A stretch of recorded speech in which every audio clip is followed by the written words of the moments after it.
Hello, ladies and gentlemen, and welcome to another episode of Top Rope Takes. It is Tuesday, January 14th. I'm Jason Marcus alongside with my good buddy here, Willie Thrill, coming to you after the second episode of Monday Night Raw on Netflix. Will, how's it going? It's going well. I'm in my hoodie era, as you can see Ooh, here. Willie Thrill in his mysterious. hoodie, the winter arc, as some might say, just grinding it out. But yeah, no, I'm excited to talk about Raw. A very it's a different Raw. I feel like Yeah, this was in contrast to Netflix. There's a lot of pomp and circumstance. This was like kind of back into normal Raw, but you know what? There's some fun stuff on this show, so let's get right into it. yeah, let's get right into it. I agree. It was kind of a. I actually enjoyed it more than the Raw on Netflix. I don't know if that's a Okay. hot take or not, but like it kind of again, it just felt like back into the swing of things and the normal flow. I guess let's start with how the show started. And that is a promo from your boy CM Punk. CM Punk defeating Seth Rollins on the Netflix premiere in the main event in their first match on in WWE television. And CM Punk makes his intentions clear. He wants the main event WrestleMania, and how is he going to do that? He's going to win the Royal Rumble. Yes, that is right. CM Punk officially enters into the 2025 Royal Rumble. He throws a couple shots at John Cena in this promo, so I think it's looking very likely like that at some point throughout this calendar year, assuming everybody stays healthy, Punk and Cena, mark it down, it's happening. And then, of course, Punk declares for the Rumble, but not to be outdone, he's interrupted by Seth Rollins, not Rhea Ripley, as CM Punk would have liked, who is then interrupted by Drew McIntyre, who all declare for the Rumble. And it's a good segment. This is going to be a star-stacked Rumble. Yeah, I love this segment. I loved Punk's little shots with John Cena being like, a lot of people couldn't see his dreams. He kept doing that. Mhm. I do think, obviously, I it's pretty obvious they're going to have some sort of a stare down at the Rumble, but I would love if they did the same thing they did last year, where they had like similar, they had Punk and Cody go face to Mhm. face. I would love if the go home segment for Royal Rumble was Punk and Cena. Give those two a mic 10 minutes. Obviously, if you're going to do that feud later on down the line, you might want to save that. Yeah. But if there's no current plan set in stone that that's going to happen, I think it'd be a great way to build a Rumble and also get people kind of itching for that potential match because you could always do promos back and forth between those two and it'll be money. But just that initial promo between those two, why it means so much that they need to win the Royal Rumble. I love it. I think Punk is my favorite right now to win the Rumble, but at the Mhm. same time, with Punk, Rollins, and McIntyre all being out there, I feel like they're setting up some sort of chamber situation, like Yeah. some sort of Raw chamber where those three are involved. So it's interesting. I do think there's a lot to be told storyline wise. If Rollins is the one to eliminate Punk, I think that's how Rollins can get one over on Punk. For Punk to reignite his feud with him because I clearly after this it made me think this isn't over. Mhm. I don't know if I want to see it at Mania, but I think those two need to be kind of head to head in some sort of fashion. Yeah, Uh, I agree with you. I think Seth needs to be involved because I think anything else is a step down. Like theoretically, WrestleMania, Seth versus Drew, don't really care. Seth and any other mid card title, like who? I think Seth Rollins is a hard one to predict for this year's WrestleMania. I think he needs to be involved in the World Championship picture. So I'd be willing to bet that either the WWE Championship or the World Heavyweight Championship match at WrestleMania, one of them I think is going to be like a triple threat, or if not more. yeah, and it's weird because we'll get into it later, but I'm curious if they're not going to do like a number one contenders chamber and instead do a world heavyweight Oh, chamber interesting. where because we'll get into it with Gunther, but I think it would kind of be lame if he did drop the title from now until WrestleMania, just because I feel like we're still waiting for Gunther to have those like big time Yeah. superstar head to head matchups. But at the same time, like if you want to bump up this title, you need to give it to a star and have a star go after the title. Yeah. And it seems like the only way to do that, where there's a storyline built in, is to have Punk hold the title, Rollins hold the title, and the long shot being Roman. I think Roman's eyes are more set on Cody. Mhm. But it just seems like one of those two has to hold the title for this title to be in the main event of WrestleMania this year. Yeah, I agree. I think I said on the last podcast my prediction at this point, which was Gunther and Seth Rollins for the world title. I'm going to stand by that. Um, I think it's possible you add CM Punk into that mix and make it a triple threat. But yeah, I know. And that again, this is what we love about wrestling is there's so many avenues they could take, and we're not 100% certain either way which way it's going to go. But what we do know is that these three are going to be in the Royal Rumble. And next week, we also found out after this segment that Seth Rollins is going to be going one on one with Drew McIntyre in the main event of Raw. I'm excited for that match. I thought they were kind of teasing a triple threat, which I would love to see a triple threat at some point. I think there's a lot of cool dynamics you Mm-hmm. can do, especially playing off of their SummerSlam match when Rollins was the special guest Mm-hmm. referee in those two. I want to go back to something you said with Gunther and Seth Rollins. My only issue with that being the Mania match is Rollins losing to Punk, and then Punk would seemingly have to have a match with like a Roman or like a high profile match. Yeah. And I don't like that the World Heavyweight Championship in that case would still seem like a mid card title. If I want that World Heavyweight title to be one of the headlining matches, Yeah. and having Gunther facing a Seth Rollins who's like coming off a loss to CM Punk, who's in a higher profile match on the same card, that doesn't sit right with me. I could totally see them doing it because they did it at last year's Mania, but I don't know. It just doesn't seem. I would want the person who wins to go after the title, not the guy who loses. Right. Yeah. No, I mean, makes sense to me. We're just going to have to see in what comes out of it. All right. So after this promo segment, we have a couple other things, notable things that happen on the show. Probably most of all is the debut of one Penta. He is no longer Pentagon Jr. He's no longer Penta El Cero Miedo. He is just Penta. One syllable, no manager, but all of the aura. I loved this debut from Penta. I thought from a presentation standpoint, it was great. I thought from his in-ring match with Chad Gable was one of the best WWE TV matches that we've had in a very long time. Gable was a perfect opponent for him here. His promo after the fact, I thought Penta came off as a star.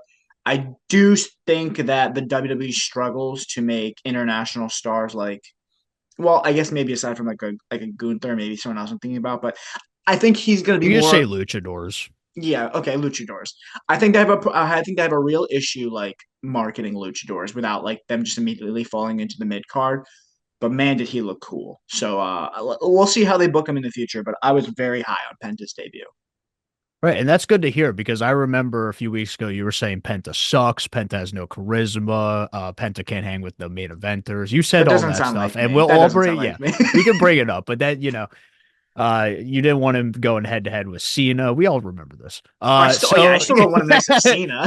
hold on. I do. I actually, after seeing, because I am with you, but I'm like even higher on Penta after this. Like, this was really a phenomenal debut, a great match with Chad Gable. And I thought what this proved, and I feel like this is, you could both be victim to this. I feel like a lot of times an international superstar will come into WWE and immediately, what do most people think? Put a mouthpiece with.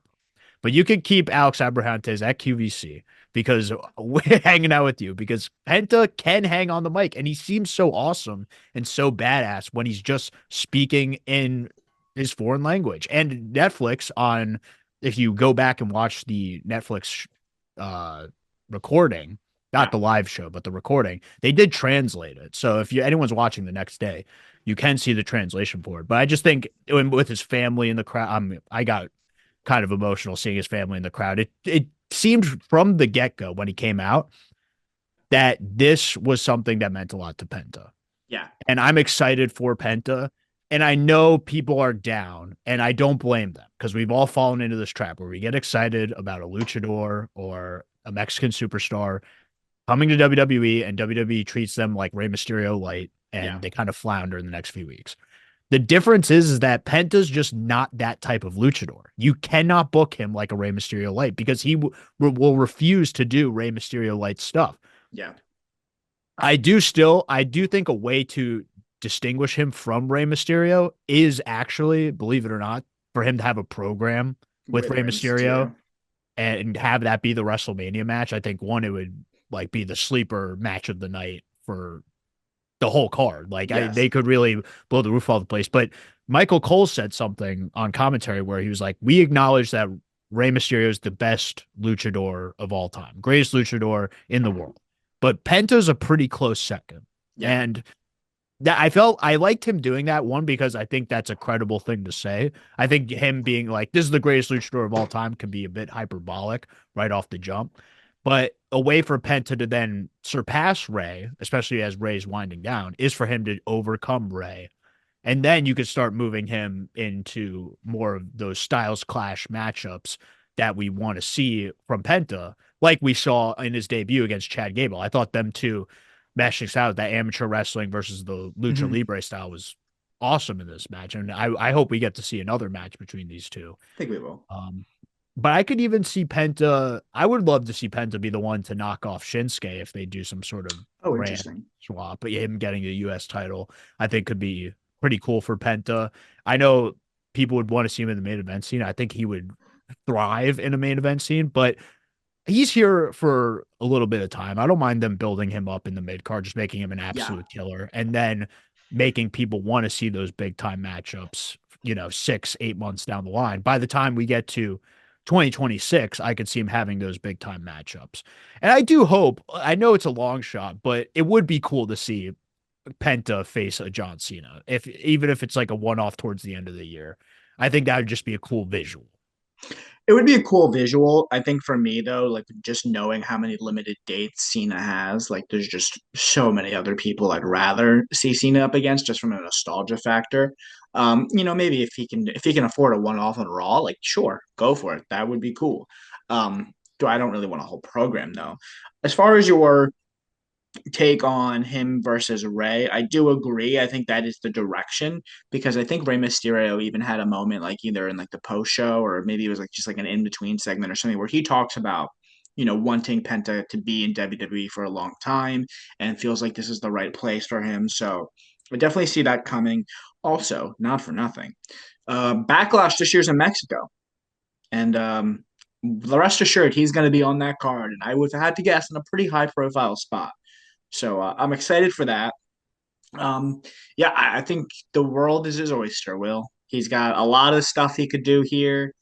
And then, not for nothing, once his singles run, if it ever does get stale, his brother Ray Phoenix is right Yeah, behind him. So right. uh, we can dream about all those matchups between the Lucha Brothers and the Usos and Lucha Brothers and the New Day and Lucha Brothers and Mm. the third tag team that is really Lucha popular. Bros and New Days. That sounds fun. I'm Yeah. already kind of itching for that. And yeah, Lucha Bros and Usos would be fun as well. But I already saw that kind of with Lucha Bros and Young Bucks. I feel like it's not going to be too dissimilar from that. But No exploding sneakers though. I wonder if that I don't know how much time is left on the added time for Ray Phoenix, but that could be a cool moment at Backlash Mexico is to have Ray Phoenix come out and do Yeah. something with Penta. I do think though Penta on his own, like I'm not even kidding, his seal like he could be world champ contender. Like I would love to see him in that world championship Yeah. picture later on in later in the year even if he is doing like a big singles run because imagine like Penta and Gunther like that's something that could be juicy Yeah. I would love that. um even if it's not for the title I just want to see Penta and Gunther that's what's so interesting is like Penta is really like a unique style of lucha libre that you can have him yeah sure you could wrestle other luchas and it would be fun or luchadors. Luchas just means wrestling, but you know Yes. what I'm saying. But if This has he, been your bilingual segment of the yes, day. thank you. But I just love seeing those styles clash. I want to see him against a Nakamura for the strong style clash. I love seeing him with Chad Gable for the amateur wrestling. Gunther with the more hard hitting European style. I think that's going to be the interesting thing about Penta, and I'm just excited to see where this goes. I hope they don't let me down on this one lucha. I know they've messed up in the past. WWE, all is forgiven if you get it right with Penta. Yeah. That's We'll what I'm. completely forget about Botchkara and the I forget trampoline about and Botchkara, Kalisto, Dragon Dragon Lee. Lee, even Andrade. I felt like they could have done better. We won't Alberto Del Rio, but and He was so a like world all those champion. people. He was horrible. Like, and also not a good person to play. Yes. Like of all the people they could have Yeah. done that with, was not him. Can we actually, you mentioned something right now that I want to talk about. How does Penta's debut impact Dragon Lee? Ooh, I It's going to it's hurt him a lot, right? especially when eventually Ray Phoenix comes in, like Yeah. it's gonna be tough for him. But I really don't know what you do with Dragon Lee because I love Dragon Lee, but you got to do some sort of repackaging with him. You got to Yeah. distinguish him from a Rey Mysterio and a Penta. If you're gonna have multiple luchadors in WWE, you have to make them distinct from one another. Yes. He's got to be an actual dragon next time we see him. Sure, something, just anything, really. Just make sure he's different from, I'm Yeah. Ray's buddy. Yeah, I know. I think that's what Penta has going for him more so than even his in-ring work, is that he just aesthetically looks so different than any other luchador you've ever seen. He looks like a walking Halloween costume, which is perfect for television. Not for nothing, they already started selling his mask. I saw this online. Has AEW ever sold the Penta masks in the five, six That's a good years that they've question. been there? That's Like, crazy if they haven't. like I'm so. shocked that like he really blew me away with his promo ability yesterday to the Yeah, point where I'm like, did AW not know that he could talk on his own? Because I not to hate on your boy, but I thought it made him a bit corny when every time he said something, Alex Abrahantes had to go, Penta says. And it was yeah, funny for like a few weeks. I'm not gonna lie. I did enjoy some of it. But after a while, it was like there's a ceiling to this. He's not gonna be the AEW champion and say, Penta says, right. blah, blah, blah. So I think Penta being able to show that he can do that on his own and he doesn't need a mouthpiece was another Huge W. huge W, especially in the eyes of like producers and higher ups in Yes. WWE being like, okay, this guy, if we have to have him go face to face with someone, he can hold his own. Yeah, no, I agree. I thought it was a big night for Penta and a well-deserved debut, and we'll see where he goes from here. Probably the Rumble spot, I imagine. And just to cap this off, he's perfect for WWE because of the built-in catchphrase. Like WWE Yeah, loves catchphrases, and this guy is a walking catchphrase. So, like the money is printing right now for WWE. he's a walking catchphrase. He's a walking merch machine. He's great in the ring. He's got a great look for TV. It's everything WWE looks for. He's a big guy. He's not a small luchador. He's like, I don't know the exact measurements, but he doesn't come across as small on TV. Right. It's everything's great. And real quick, I would be remiss if we just didn't give our flowers for Chad Gable and Oh how yeah. good he was in this match, and like making Penta look like the superstar. That sell on the Mexican Destroyer was crazy. Gable continuously proving why he's one of the best in-ring performers.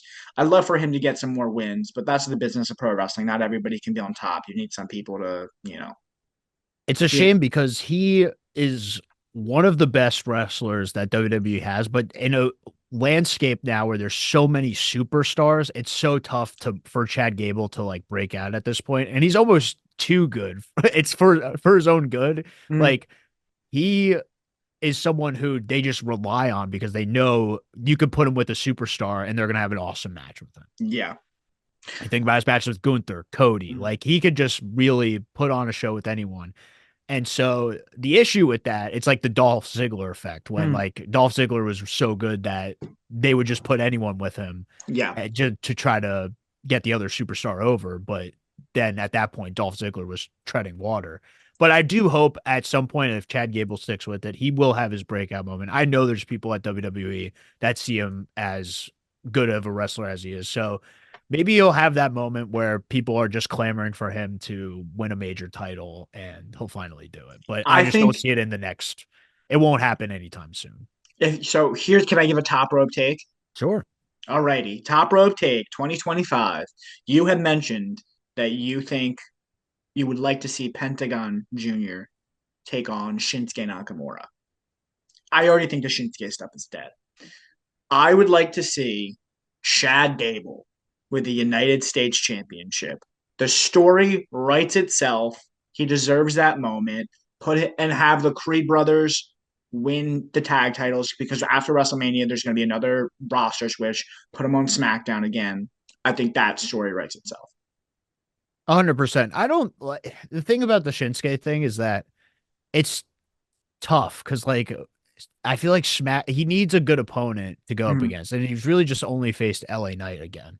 So the way I think like the Shinsuke thing, I think he's got a cool look, a cool presentation, but he just needs that other guy to make the U.S. title mean something. Yeah. And right now, it's just like where it typically is. It's just like classic mid card title. Mhm. I do think it only works because Chad's also heel, so you have to have a LA Knight win it back and then lose to Chad, or Yeah.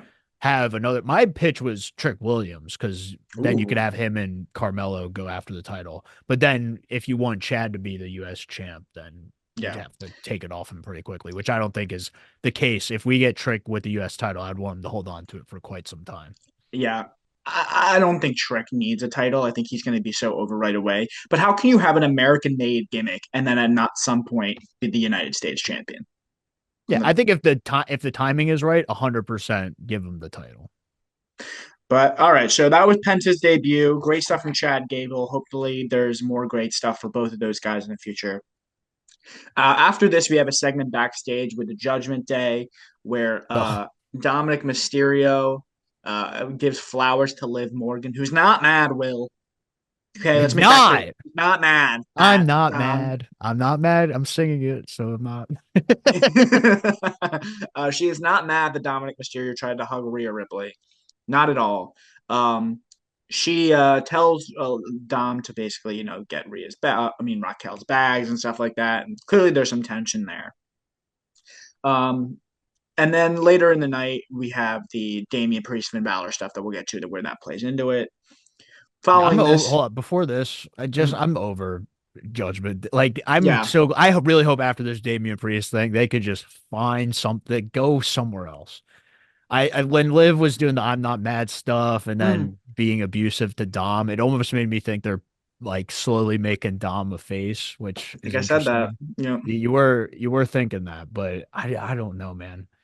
I I'm just over this whole faction. yeah, I they're don't not have to really a see lot them of juice. again. Kelly, do Yeah, you want to just get into it? Let's just get into it. sure. Like, Yeah, let's go right to it. Come let's on. just go right to it because we're talking about the Judgment Day, and the main event of this show was the Judgment Day. It was Damian Priest and Finn Balor in a street fight, and it's a street fight. It's no DQ.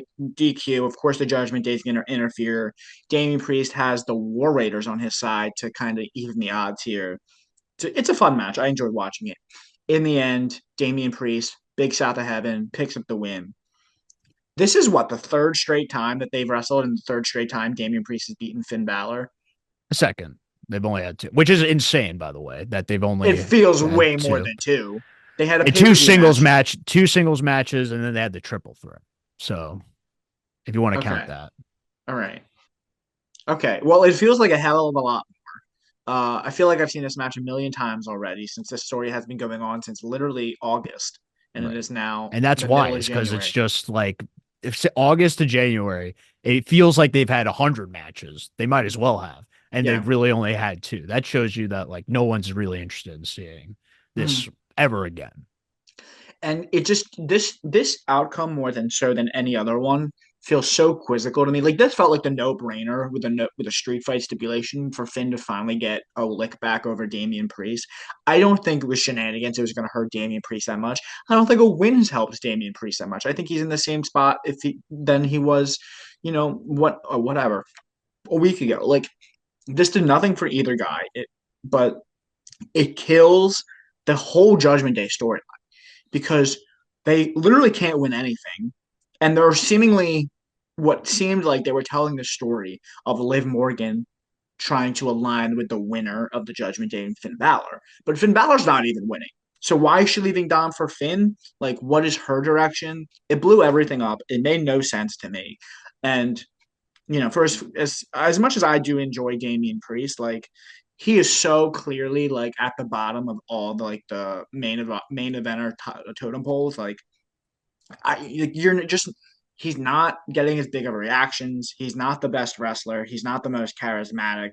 He's a good hand who should be a bigger star, but again, somebody else who really needs to go over to SmackDown and needs a new direction. Um, this, yeah, I don't know. I agree with you. I think the Judgment Day stuff is cooked.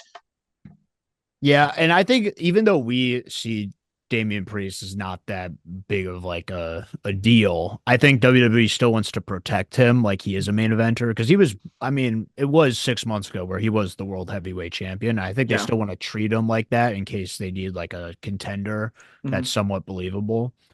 But yeah, he just needs something new. I don't know what it is. I mean, maybe it's just a new feud, honestly. Maybe something better for him to sink his teeth into, but this Judgment Day stuff did him no favors. He could have just, should have just beat Finn Balor and then moved on Yeah. completely.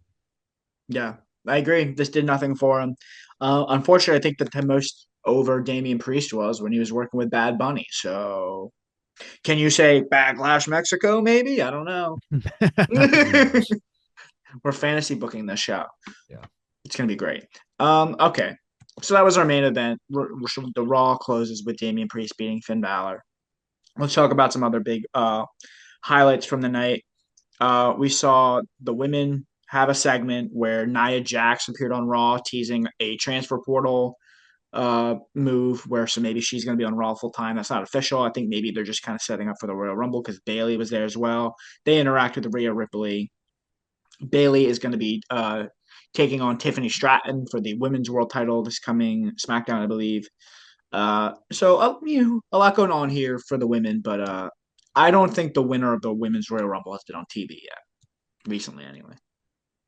Yeah, I mean, I guess that makes it exciting. It's weird because like the men's, I'm excited because there are names announced. I'm like, ooh, they could win, Mm. like Punk, Cena, It's Roman. so They're all opposite. Bible contenders. But with the women, it's like I don't know who's gonna win because there's no one jumping out the page. Like there's not even one person. It makes me think that it's gonna be someone returning Yeah. that ends up winning.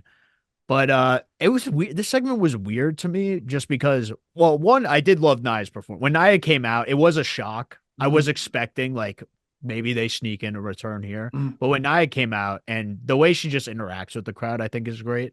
But the insults from Nia and Bailey in this, like Bailey calling her a big old dumb idiot and Nia Jax being like, you're from this stupid town. I feel like it's like playground insults Yeah. in kindergarten. I don't know what they were doing, but Rhea Ripley, it felt like also Rhea Ripley was kind of like a like tertiary person in this segment. Like she didn't really feel like she Yeah. had to be out there other than the fact that there's a Royal Rumble coming up and they need the world champion out there and some contenders to tease like, oh, if I win, I'll go after Right.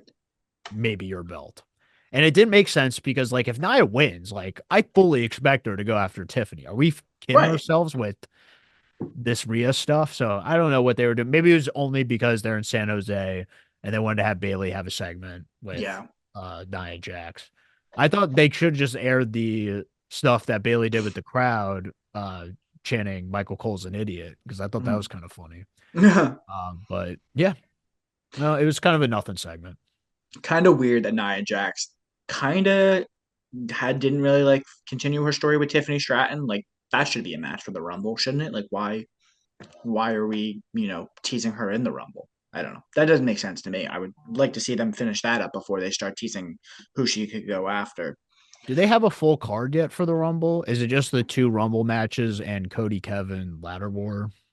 I'd have to check that, but as far as I know off the top of my head, I can't think of another match that's been announced. Okay. Because I mean, I feel like WWE really only would want one or two more matches. Probably Yeah, just one more match, honestly, with the way they shape their cards. So yeah.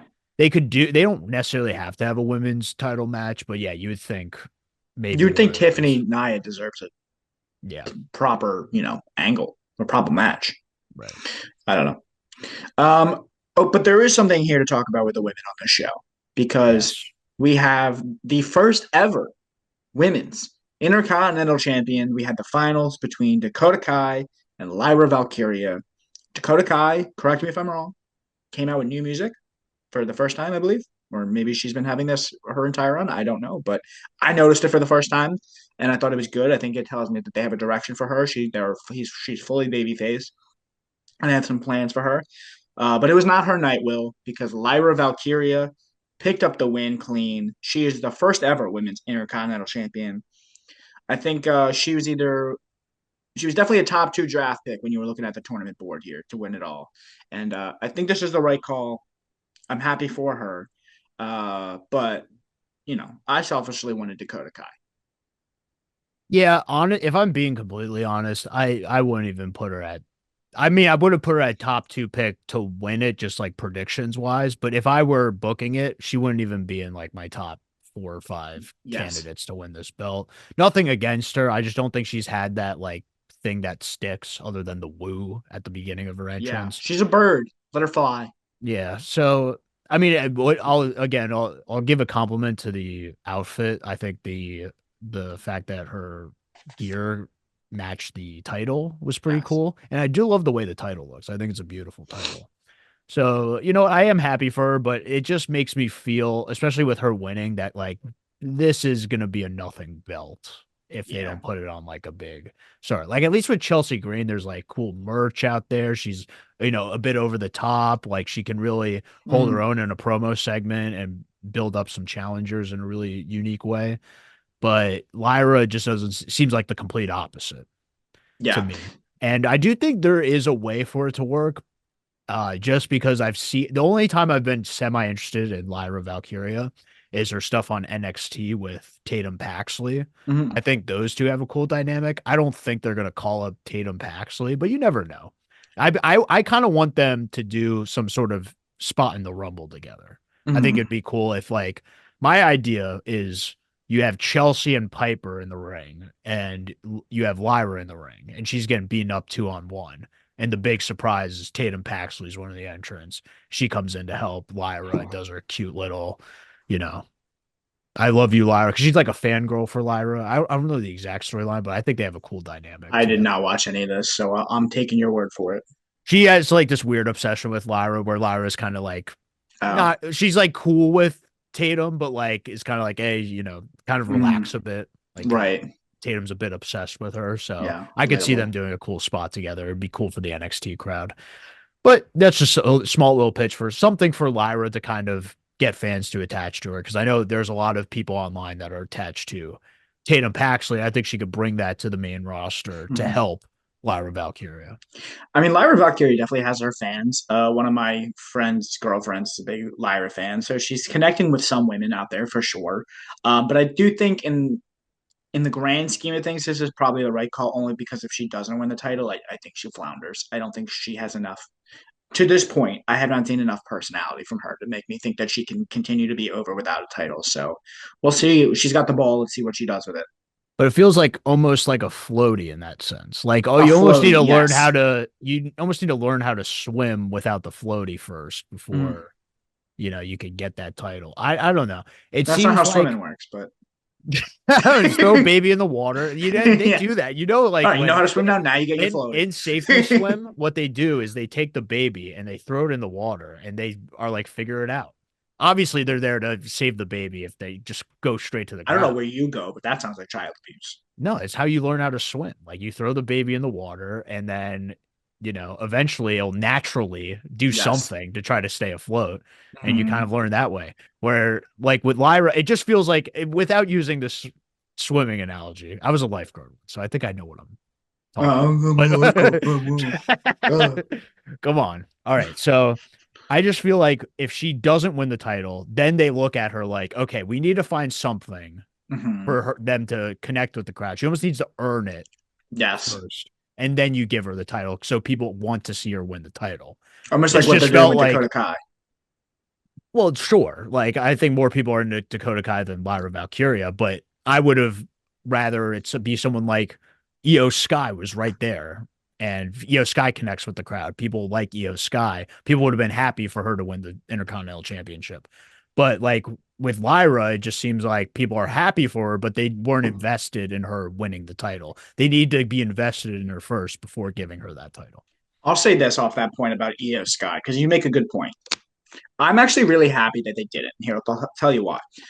So I think one of the things, the traps that they could fall into, and they sometimes do with these mid card titles, is they just give it to the most popular person who's currently not a world champion, right? But I think what they've been doing that I really appreciate, at least with this initial runs of both the Intercontinental and United States title, is they decided to put it on two women who are definitively mid card. And really need it to get to that next point because let's be real, Io Sky doesn't need it. Io Sky is going to be, you can insert her into the world title picture whenever. So for that reason, I kind of think it was smart because it's, if you're about making new stars, which is what, if you're going to create these belts, that's what they should be for. I think this was the right call and they picked the right group of women to put in the finals.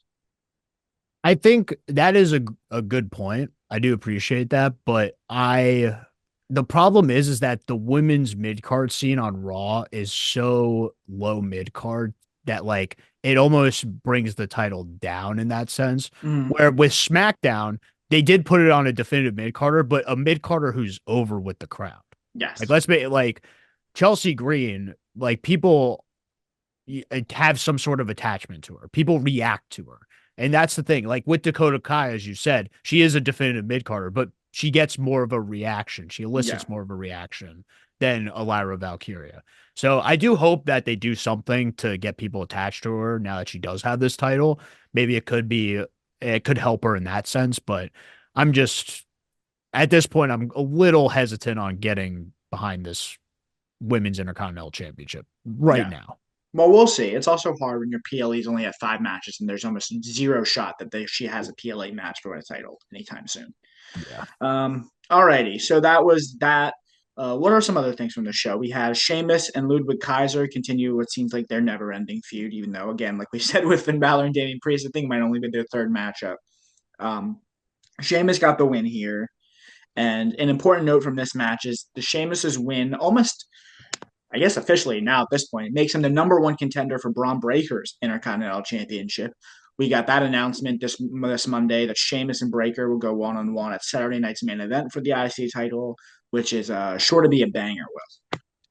Yeah, do you think he's winning? Because I think at some point, I think the direction they're going in is Sheamus winning this Intercontinental Championship. Mm-hmm. I don't know if it's going to be at Saturday night's main event, but I could see this being the Mania match, honestly, Interesting. You with think you're Sheamus finally winning the belt. interesting? Yeah, I But think I it's don't know how possible. they do it. I think the ultimate end goal. I've been saying this for years now, though. But you got to have Sheamus win that title in a grand fashion. Yeah. I mean, I'd be fine with it. I don't. Again, this is us predicting Braun Breaker, so we have better odds playing the lottery, I believe. But I don't know. I don't know how you can take it off him already. Like, I don't think this is the spot for it. Well, if he yeah, not at Saturday's main event, but if he loses that Mania, you could do the thing similar to Gunther, where Braun Breaker then goes on to win like a King of the Ring or Money in Yeah, the Bank, and you just immediately put him in that main event scene. yeah, yeah. No, I could see that happening, but I think for the immediate future, Braun Breaker's holding on to it. Mm. Um, we have another match made official for Saturday night's main event. We have Gunther defending the World Heavyweight Championship against main event Jey Uso. Gunther cut a promo on Raw, interrupted by Jey. They went back and forth. Gunther had a great line in there about he's going to prove to the world exactly what you are, which is a very talented tag team wrestler, which is something I've been saying for a couple weeks now. That Jey Uso just not doing it for me inside the ring, but you can't deny how over he is. He's going to have his shot to prove to an audience that he can handle his own in the ring because he's going up against one of the best in ring workers in the world in Gunther. It's going to be a fun match. I'm not too concerned about the result, but I am excited for this match. It's Saturday night's main event. Yeah, on paper, it's not like something I'm like jumping over the moon for, but I thought both of their promos were really good. Like just their back and forth in this segment. I did like, first off, people can see the Yeet chant maybe as kind of like a crutch as far as every time he says something and leaves a pause, they Yeah. go yeet, and it could almost be like, well, if this was like 2 years ago and they'd be saying what, people would think, okay, this guy's not over, the crowd's just not into it. But Yeah. because it's his catchphrase and people are saying yeet, it almost works in that sense. But I thought the big key to this segment was when Jay really was getting fired up. And at first he says something and the crowd goes yeet. And then he kind of like stops them. He says, hold on, let me just say Mhm. what I need to say. And then we could do a yeet. Yeah. And the crowd doesn't yeet in between what he has to say, talking about, yeah, all that stuff is true. They've been Mhm. telling me I'm a tag team guy, but I'm here to prove my doubters wrong. And, I call myself main event Jey Uso because I belong. That's where I belong. I thought he showed a lot of passion, and I thought the crowd's respect to him during that passionate moment, and then finally joining him for the yeet showed that this is genuine. This is what Mm, people want to see, and eventually, if the momentum stays with him, he will be a world champion. I do believe that. It's just he has to keep the yeah. crowd on his side. It's tough, but I think they're really seeing how genuine this is to Jey Uso. Is this just a chant and the chant's more over than him? Or is this we actually want to see Jey Uso succeed in WWE? Yeah, I mean, listen, you can't deny how over he is, how popular he is with the fans, and he's going to be, in the main event. But world title picture for me feels a step too far, just because of the sheer amount of other people in that same scene that are just so much better and just as over. I would not if I was booking it, but I'm not. So I guess it's very real that Jey Uso could be your world heavyweight champion in 2025. No, I don't I think that. Let me make oh that clear. I well, just it's think January, I'm so you're saying saying in 11 months he's still not going to be a champion. no, I'm not saying that. I'm just saying he has if people consistently cheer for him, Yeah. it's going to get to a point where there's going to be an opportunity for him to get a title shot and he doesn't get it and someone else gets it. And people are outraged that it wasn't Jey Uso. If Mm, that does happen, then clearly they're going to find a way to get Jey Uso that belt because it yeah. happened before with a guy like Daniel Bryan. It Yeah. happened before with guys like CM Punk. If the crowd is loud enough and they're outraged enough, and it happened with Cody. We saw it literally last year with Cody when Rock took away his match. People went, no, we want Cody. We Mm-hmm. want this guy to get the title shot. So if that same sort of, kind of movement happens with a Jey Uso, then they're going to get him that belt. And so all he has to do is keep up the popularity, keep being Jey Uso, and if this doesn't fizzle out anytime soon, then eventually there's going to be a movement for him to be a world champion. Now, if he does get stale, if people start to turn a bit sour like you have about Jey Uso being like, this is just a catchphrase, whatever, then no, he's got no shot at being a world champion. But I'm pretty confident that if things continue, and it looks like they are, then WWE is going to find a way to put that belt on. I just think his Whether it's perfect this year, roles. next year, Yeah. whenever. He's getting here for the long haul. So Yeah. I don't know. I just think the perfect role for him is Intercontinental Champion because it's a belt, but it's not like the top of the top. I keep him in that range for me. For me, yeah, obviously he's got his fans, but either that was way, weird. Hold on. That was weird when Cole was like, he's never held a singles title before in WWE. And I'm like, it was literally like 3 months ago. yeah, Jey it was like Uso you made a big had deal out of it. the IC title. So I don't know Just why they're goes to doing this show. again. Michael Cole's already forgotten about it, so Shame. shame on them.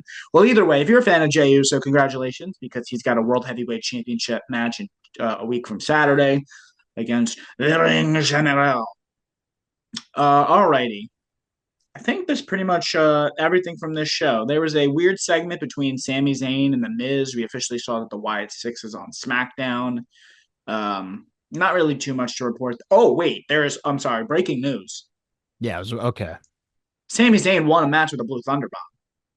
Oh, yeah, that's pretty cool. I So, thought you were talking about I want to end on this. First off, great that he won a Blue Thunderball. I think he's going to do something with Cross as like a mini feud leading into the Rumble. All for I think that demotion. is it's just going to be they do this leading up to Rumble season. They'll have back and forths. Cross will be in the Rumble. Sami Zayn eliminates Cross. That's already my prediction for how this Mm. goes. Let's end on this because I think this is an interesting conversation. Next week, JBL coming to Raw. Yes. JBL. And Yes. like normally this would be something I just skim over, but this is the JBL that's been tearing it up on the independent Does scene he have a over name the yet? past year. They just announced him as Hall of Famer JBL. I'm sure Mm. he's going to come back as just typical JBL, but it would be cool. There is a part of me that's just like, wouldn't it be cool if he showed up in the same gimmick he's been doing in TNA and all over the independents I where he think he has the is. trench coat? You think so? Yeah, I really do. Okay. If he I does, dude, I'm all in on this because I think he should be in the Rumble then. can we talk about this for? I mean, we are talking about this for a second. Yeah. Like if you're JBL, right, not the character, the person, Yeah. and you're doing all these, for lack of a better term, independent shows. I mean, TNA's not an independent show, but come on. He wants to get back into wrestling. This is what this is. This is not like this starts like feels like the start of another full time run. Because why else would you do this? Like so if he's starting another full time run, I think this is the character he's going with, and I think this is going to be something pretty interesting. I'm excited for it. I don't think it's going to be world championship material, but we said that about him in 2004 too. So But who I knows? think the weird thing is that they announced it. And it's just because his whole gimmick on the independent scene is that he shows up unannounced. People are Yeah, like, oh my God, it's JBL. He hits a clothesline. It's not like he's doing full matches. He hits right. a clothesline and whispers something and then he leaves. So that's why them announcing it and them also playing the music of like the Wall Street stuff Mm-hmm. and the classic JBL theme Mm-hmm. makes me think they're not going to do it, but I hope I'm wrong. I hope Mm-hmm. if they do the full trench coat thing, or even if they say JBL appears, they announce it just to get people excited. And then he does show up like in a random segment and does Mm-hmm. his gimmick. I think that works just as well because you want to get the viewers in to something like, oh, what's JBL going to do on Mm-hmm. the show? And then instead of him having his own segment, he comes out during like a Chad Gable match and then maybe Yeah. whisper something for Chad Gable. Like I think that would be pretty cool. There's something about a JBL Sami Zayn feud that just feels perfect. Mm. I like that. Certainly Someone better than him and Karrion Cross. I was about someone pitched him against Cena again, and I'm like, can we not do that? Oh my I god. know, I know we're doing the nostalgia thing, but that's just too Yeah, far. right. I think that's a step too far. I love if they had if he was in the Rumble, if they had a face off, that would be kind of fun. Yeah. But do you actually see that though? Do you see him being a Rumble entrant, or do you see Yes, I him? do. Okay, I mean, again, I mean, it'll really depend on what happens on Raw, I guess. But like, why not? Why bring him back now if not for him to be in the Rumble? Like, what's his role? Like, I think, I mean, and the fact that he's been doing all these indie dates tells me that he wants to get back into wrestling. He made a call. Triple H said, "Yeah, we'd love to have you," and now he's here. my thing is, my only thing is like, what's the point in announcing him in the Rumble? Why couldn't he just be a surprise? Do they have another big surprise lined up where JBL would kind of get overshadowed? So like, let's announce JBL now, and then that way people know he's in the Rumble, but we also have this other big surprise that's gonna come out in the Rumble. Yeah, I I don't know it's because I think anything that they're going to do on Raw they could have done in the Rumble as a surprise entrant. I will agree with you there, but clearly they have something planned. I think there's some sort of story that they're trying to plant seeds for now, so that it pays off maybe in the Rumble or after the fact.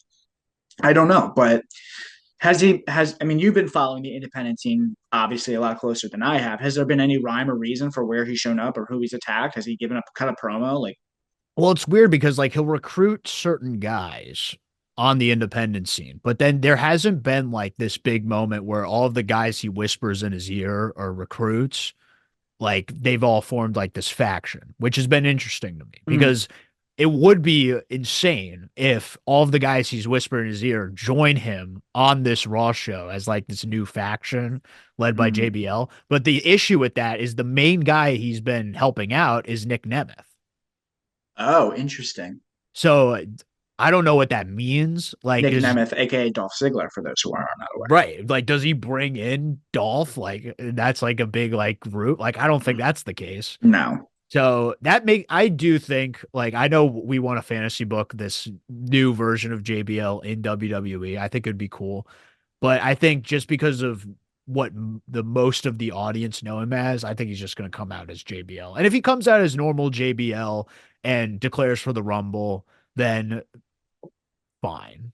Well, let's be clear. Whatever. Like, he's still going to be called JBL. Like, he's still the same guy. It's just going to be maybe a new, fresh coat of paint. But, like, he's not going to be that drastically different. It's not like, he was going from APA JBL with a long black hair to, like, the Wall Street, stock market guy. Like, it's not that drastic.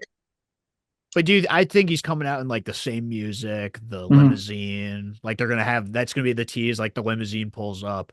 I don't think it's gonna be trench coat, no hat JBL. And again, I I don't hope know. I'm Could be. wrong, but Could be. Could I be. I'm curious. And there's definitely a lot floating around. I'm surprised we spent this much time talking about Yeah, right? JBL. I hope it all happens, but Yeah. I'm a little pessimistic on this. But I'll be the first fan of it if he does show up in the trench coat and wreaks havoc on WWE. Because I do Yeah. think there's a fun story to be told with JBL and WWE doing that gimmick. Listen. If this goes for a WrestleMania program with JBL and Sami Zayn, I'm all for that. I don't know what else Sami Zayn's going to be doing. That at WrestleMania this year. There's so much talent. Like, give him a good story, and if this is the start of that good story, I'm all for it. Sami Zayn's earned a main event, or not a main event, a good story at the big show. So if we're booking everything until WrestleMania, which is kind of where we're at right now, give me JBL here and give me a nice long program with Sami Zayn. Yeah, we'll have to see. I don't even know. Like, you're clearly attached to JBL and Sami Zayn. I don't Just even know feels what. right. It would be a great feud. I would have to see his appearance next week, and then I'll come to you with what I think the match is going to be. Well, there's Like, no shot that JBL's showing up as a baby face, right? So no, no, he's no. But I think I want to see what the presentation is and yeah. what his kind of motivation is Mm-hmm. before being like, all right, this is who I definitely think is going to be his opponent. Because I think there's a lot of options. It could be main event Jey Uso versus JBL at WrestleMania. That's a big Yeah. heel face kind of match, Sami But Zayn's just the ultimate underdog. He's the purest baby face in the world. yeah, That's why I think it works. Maybe they run back Ray and JBL. Maybe they do Penta and JBL. Who knows? Like it There's could some still be. political undertones there. Sure, yeah, you get racist JBL back Yeah. and have him face the luchadors. There you go. JBL Backlash Mexico. It'll be the biggest heat magnet in the world. I do think though, because my pitch last week was having Hogan with Chad Gable, but obviously I don't think Hogan's like a long term Yeah, I plan. don't think I so. I No. would love if JBL attached himself with Chad Gable and was a part of the You've done American Made another good one. faction. Like that would be another cool little pairing there. Mm-hmm. Well, we'll have to see. All right, Will. Let's wrap this up. Anything else you want to talk Yes. about? Uh, I think I'm good. Do you want to talk about The Rock real quick? Real quick. Okay. NXT comes out, and I only want to talk about because he just had a lot of fun moments. He's messing with the crowd, but he went back into final boss mode just for a brief second when he was talking about, you know, why are you being so mean to Cody, and then why are you being so nice to Cody? Talking about the difference between him last year and Cody Mm-hmm. and the fans, and this year his interactions with Cody and what the fans have said, and then he ends it with like, know your role, shut your mouth, and enjoy the ride The Rock is taking you on. Does this give you a little more confidence that maybe there's something in the works, not this WrestleMania season, but later on down the line where they will resolve The Rock and Cody from last year's build at WrestleMania? I mean, certainly gives me more hope. I don't really know what the point of that was. Why he needed to be on NXT to do it. It was he literally just not have enough time on Raw's Netflix. And he's like, well, if I'm going to be here, I'm going to take my TV time. I don't know because NXT is a weird place to do it. But maybe he was just as simple as he was visiting Ava, and he was like, well, I'm going to be here. I don't know. I mean, we'll see. I love The Rock. I'm down for whatever he's in. Yes. So. I'm looking forward to it because I think there's something to this. Like I think he's not going to. I obviously maybe it's just being Rock being petty Rock, but he pinned Cody last year at Mania. He came back at Bad Blood, did the same 1, 2, 3 thing or whatever the motion was. I don't think they're leaving that hanging, and I just have faith that if it's not this WrestleMania season, then it'll be at some point. And I think the promo on Raw was just for him to be, you know, bring in some casual fans, let people know like, hey, this is what the Mhm. WWE is all about, and do his classic Dwayne the Rock Johnson stuff versus Final Boss stuff. So I'm gonna give it some, I don't know, some leeway. I'm gonna have some faith for it because I Let really him do. marinate. I want to see Rock and Cody at some point. If it's not going to be this year, that's fine. Just don't leave that hanging. Rock's got more dream matches than he's got actual matches at this point. Rock and Roman, Rock and Cody, Rock and JBL. I mean, what you get? The list goes on Rock and on. and Penta, And Rock all and that goes. Penta. Really, just do Rock Roman, Rock Cody, and yeah, you could call Yeah, it a career. yeah. No, I agree. Alrighty, well, that's going to do it for this episode of Top Rope Takes. Thank you guys so much for listening. We, of course, will be back next week to go over Raw. A lot of other good stuff happening. We're going to be coming out talking about some, AEW stuff. We're going to talk about all the things in pro wrestling. Of course, John Cena's final run starts this year, so there will be John Cena content coming soon. So, thank you so much for listening, and we will see you all next week. Peace.